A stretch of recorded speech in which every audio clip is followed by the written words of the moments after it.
যেভাবে দেখলাম তাতে আমাদের মনে হয়েছে পূর্ব পরিকল্পিত ভাবে আজকে মমতা বন্দ্যোপাধ্যায়কে মারার এখানে চক্রান্ত করেছে শুভেন্দু অধিকারী। একদম মারার চক্রান্ত করেছে। বাংলা থামবে না। মমতা বন্দ্যোপাধ্যায়ের গায়ে যদি হাত পড়ে গোটা পশ্চিম বাংলা জেগে উঠবে। এইভাবে বিজেপি লোককে দিয়ে এভাবে পুলিশকে সামনে রেখে আইডল করে রেখে দিয়ে তারা মাত্র ইয়ে করেছে। এই যে দেখুন আমার গাড়িটা এত বড় বড় ইট মেরেছে, বড় বড় পাথর মেরেছে। এই যে দিদির দু তিনটে সিকিউরিটির জন্য আমরা বেঁচে গেছে আছি, না হলে এই পুলিশের হাতে লোকাল পুলিশের হাতে আমরা শেষ হয়ে যেতাম আজকে। এই দেখুন পুলিশ থেকে বিশ্বাস করতে না না না না শুভেন্দু অধিকারী পুলিশ ছাড়া পুলিশের সমস্ত রাগ হচ্ছে। বারোটা বাজিয়ে হোম দিয়েছে। মিনিস্টার নিজে হি ইজ ডুইং নুইসেন্স। দেখুন। Atrocious terrible is going on in Bengal. Only the police have become the BJP card holders. পুলিশকে বলেছিল না সমস্ত ক্ষমতা দিচ্ছি, এই সমস্ত ক্ষমতার ফল সমস্ত ক্ষমতার জন্য কাস্টোডিয়াল ডেথ শুরু হলো। পশ্চিম বাংলায় কাস্টোডিয়াল ডেথ ছিল না, এই কাস্টোডিয়াল নিরাপত্তা ভুলে যান। আমাদের গাড়িতে বড় বড় পাথর ছোড়া হয়েছে পুলিশের সামনে। বাইরে লুম্পেনরা এসছে, সমস্ত লুম্পেনদের পুলিশ জোগাড় করেছে নিজেদের ব্যর্থতা ঢাকার জন্য। এই লুম্পেনদের দিয়ে এই দেখুন কি বললাম, এই লুম্পেনদের দিয়েই প্রোটেকশন নিচ্ছে পুলিশ, কাস্টোডিয়াল ড্রেস করছে। এই লুম্পেনরা বাংলা আজকে লুম্পেনদের হাতে চলে গেছে। মিনিমাম আমি যে একটা বাড়িতে দেখা করতে আসবো বলেছি, কালকেও কথা হয়েছে তার স্ত্রীর সাথে আমার দুবার, আজকেও কথা হয়েছে। কথা হবার পরেও এমএলএ নিজে এসে তার বউকে বলেছে আপনি ঘর থেকে বেরোবেন না। কে? আমি তো তোর পরিবার দাদার সাথে কথা বলে গেলাম এবং আমরা কেস করব। কি বললেন পরিবারের সদস্যরা, কি বললেন, কিভাবে মারা হয়েছে বিজুকে? যা বলার তোমার বউ কালকে ভেসে বলেই দিয়েছে, নতুন করে বলার কি আছে? It is recorded.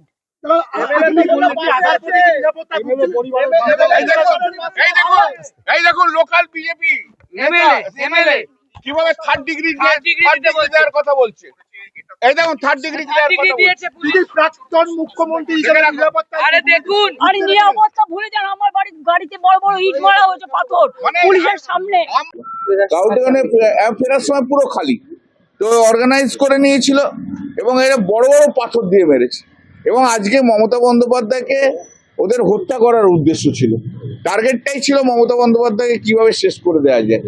ভীষণভাবে বড় বড় পাথর পড়েছে এবং যদি কাজটা খোলা থাকতো তাহলে আজকে এই মাথার কোনো পোর্শন দেখতে পেতেন না আপনারা, মানে বাঁচতো না আর কি, বাঁচার কোনো সিন নেই। যেভাবে পাথর বড় বড় পাথর ছুঁড়েছে, যেভাবে বড় বড় পাথর ছুঁড়েছে এবং আদলা ইট ছুঁড়েছে, পাথর ছুঁড়েছে এবং গাড়িতে কন্টিনিউয়াসলি, মানে একটা সময় নেই যেখানে পাথর ছোড়াটা 1 মিনিটের জন্য 1 সেকেন্ডের জন্য বন্ধ হচ্ছে। এ ওখান দিক থেকে মারছে, ও দিক থেকে মারছে, কেউ সামনের দিক থেকে মারছে, কেউ পিছন দিক থেকে মারছে।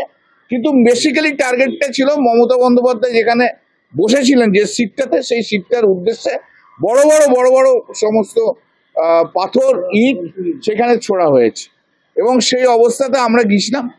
কিন্তু যেহেতু ওখানকার বিজেপির যে এমএলএ, সেই এমএলএ আগে থেকে যে ওই ওনার যে মারা গেছেন তার স্ত্রীকে থ্রেট করে এসছে যাতে না দেখা করতে পারে। আজকে মমতা বন্দ্যোপাধ্যায় এবং আমরা আজকে গিয়েছিলাম ওই হালি শহরে, যে আমাদের দলীয় কর্মীকে যাকে পুলিশ লকআপে মারা হয়েছে, কাস্টোডিয়াল ডেথ। ওনার নাম হচ্ছে বিরজু কেওট এবং ওনার ওয়াইফ হচ্ছে জেনি শর্মা। উনি আমাদের কাউন্সিলর, কাঁচরাপাড়া মিউনিসিপ্যালিটি। ওনাকে যে কেসে ধরা হয় সেই কেসে এফআইআর ওনার নাম ছিল না। পুলিশ ওনাকে অ্যারেস্ট করে এবং যেদিনকে অ্যারেস্ট করে সেদিনকে কাস্টডির মধ্যে ছিল। সেইখান থেকে রাত্রি 2-2:30টার সময় তাকে তুলে নিয়ে যে লেডিস হোস্টেল আছে, সেই লেডিস হোস্টেলে পুলিশেরই, সেইখানে ওখানকার আইসি, আইও, ডিজি এবং সিপির ডিরেকশনে ওকে এমন পেটাতে আরম্ভ করে যে তার মৃত্যু হয়। পুলিশের হাতে তার মৃত্যু হওয়ার জন্য গতকাল দোলা সেন গিয়েছিলেন, আজকে মমতাদি নিজে ওখানে গিয়েছিলেন। মমতাদি ছিল, দোলা ছিল, আমি ছিলাম এবং আমাদের অনেক ছাত্র নেতা নেত্রীরা ছিল, লোকাল কর্মীরাও ছিল।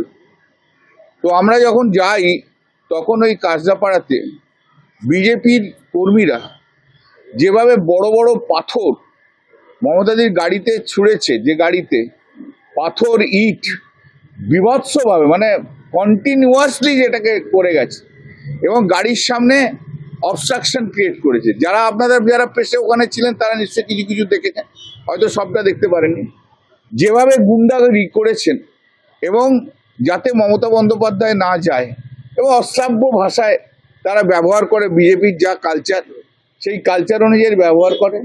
তা সত্ত্বেও আমরা যখন যাচ্ছি মানে প্রতি পদক্ষেপে বাইরে থেকে হু করে লোক নিয়ে এসছে এবং আমাদের যাওয়ার আগে রাস্তাতে প্রায় 1 ঘন্টা আমাদের আটকে রেখেছিল ট্রাফিকের জন্য।